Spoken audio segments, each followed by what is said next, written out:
A man sneaked into a girl's house to collect a debt, but strangely, the girl acted like she didn't see him, just clutching a piece of moldy bread and retreating to a corner to eat. The man ignored her and kept searching around, but after combing through the entire place, he found nothing. In a harsh tone, he asked where she had hidden all the valuable things, but the girl gave no response at all. After several rounds of questioning and testing, he finally realized the girl was deaf and blind, a person with both visual and hearing impairments. For a moment he softened, unsure whether to keep searching, because the girl's mom owed him a lot of money and had been killed in an accident at work. As the acting team leader, the man had gone to the hospital to visit her, but unexpectedly found that the woman was already a cold corpse. Since no relatives of the deceased could be found, the police gave the man the mom's belongings. He felt incredibly frustrated, not knowing how to recover the debt, so he followed the address to her home, hoping to find something valuable to cover the debt. But after searching, he came up empty-handed. He had no choice but to pin his hopes on the girl's dad. After learning of his wife's death, the man didn't show an ounce of grief. Instead, he cursed him out and said they had divorced long ago, then hung up. The man stood on the balcony smoking in frustration. The girl smelled the familiar cigarette smoke and thought her mom had come back. She pounded hard on the floor to signal her mom to hurry over. Confused, the man leaned closer, and the girl threw herself into his arms. Only when she touched his face did she suddenly realize he wasn't her mom. She immediately screamed in terror. The scream quickly drew the landlord's attention. To avoid complications, the man had to open the door to the female landlord outside. But before he could explain, the landlord assumed he was the girl's father and scolded him with the nastiest words, saying he was a terrible dad and urged him to pay next month's rent soon. Otherwise, at the end of the month she'd return his deposit and make him move out with the girl. Hearing there was still a deposit to get back, the man instantly saw hope. He played along and said he was the girl's father, promising to move out the following month. Seeing that the landlord didn't suspect anything, he felt secretly pleased,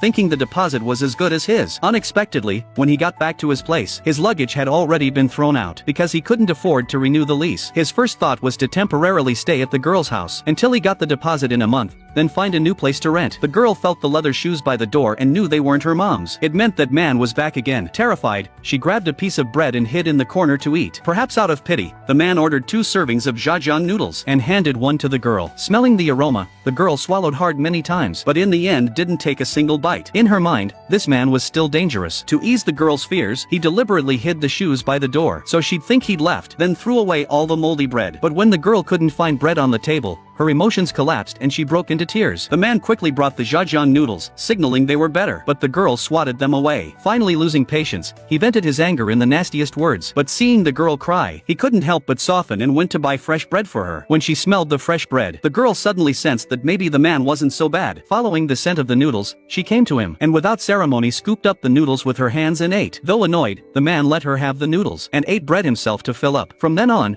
the girl gradually lowered her guard. She believed her mom would be back soon, and that this man must have been hired by her mom to take care of her. But unfortunately, the man couldn't do even basic housework, so she called a cleaner. The place was soon spotless, and the girl slowly accepted him. At night, she would lean against him to sleep, something she used to do only with her mom. Now, when she missed her mom, she could only cling to the man. Maybe the longing was too heavy, and the girl suddenly vomited non-stop. The man carried her to the hospital overnight, but the hospital was already closed. He carried her like that the entire night. From that day, the girl grew more and more dependent on the man, and the man's feelings for the girl became more genuine. He paid out of pocket to send the girl to a special school, but when the teacher learned she was both deaf and blind, they refused to enroll her. Unwilling to give up, the man bought simple text toys and taught her to read and write using direct touch. The girl was bright and learned quickly each time, except she always misspelled dad as bread. Just then, court officers showed up, seizing all the property in the girl's home on account of unpaid debt, including that rental deposit. That was the man's only hope, now shattered without warning, until he found his mom's memo and saw that the girl's aunt still owed $3,000 in loans. It was undoubtedly the only lifeline in their predicament. So he set off with the girl and his mom's ashes on a journey to find family, which would also become a journey of mutual redemption for him and the girl. Without the aunt's exact address,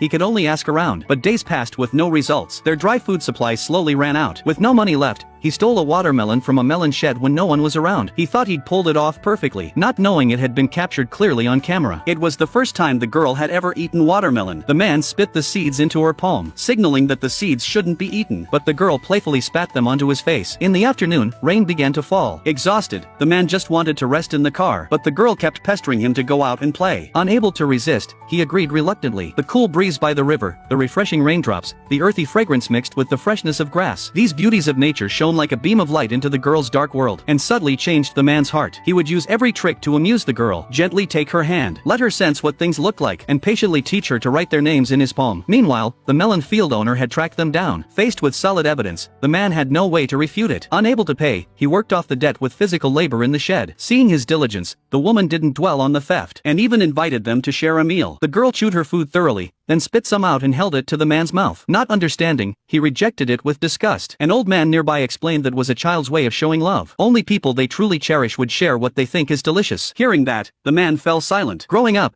no one had ever cared for him like that, nor had he ever given himself sincerely to someone else. During his time with the girl, he gradually fell for this plain, simple life. Whenever he was with her, his face always wore an unstoppable smile. So he decided to drop the idea of collecting the debt and stay there to raise the girl. He asked the woman to help him find work, wanting to remain and grow up alongside the girl. Touched by his kindness, the woman agreed right away, and even let them stay in her home for free. From then on, she joined in the girl's upbringing. She recorded videos of their playtime and posted them online, and personally sewed pretty clothes for the girl. Though the girl couldn't see or hear, she could truly feel their love. They thought life could continue peacefully and happily, but the boss's appearance shattered that beautiful time. It turned out the boss had seen the videos the woman shared, and traced the address here. They beat the man up badly, hurling the filthiest insults, saying he violated company rules, and maliciously reminded him he was just a thug. Those words pierced straight through the man's heart. The girl seemed to sense his sadness, and gently blew on his face to soothe him. That small gesture unlocked the man's tears. He had the girl touch the tear at the corner of his eye, and write the word tear in his palm. The girl seemed to sense something but couldn't say it, just gently rested her head against him, signaling he shouldn't leave. The next morning, when the woman opened the door, the room was empty except for a handwritten letter on the floor. After a night's reflection, the man decided to send the girl to an orphanage. Maybe that was the better choice. Before leaving, he bought her favorite bread and a doll, apologizing over and over, then quietly slipped away with his luggage. For the girl, unable to see or choose, it was a long while before she suddenly realized the person she'd already treated as dad was gone. She didn't want bread or the doll. She just wanted her dad to come back to her. She pounded on the window, crying heartbreakingly, and the man, who could never truly abandon her, hadn't gone far. He just stood silently outside, tortured inside. Though they had no blood relation, he already saw the girl as his daughter. In the end, he opened that glass door. When the familiar touch reached her fingertips again, the girl angrily pounded on the man, and he let her, head bowed, weeping uncontrollably. The girl grabbed his hand and wrote "Dad" on it, making the man's eyes well up as he tightly hugged her.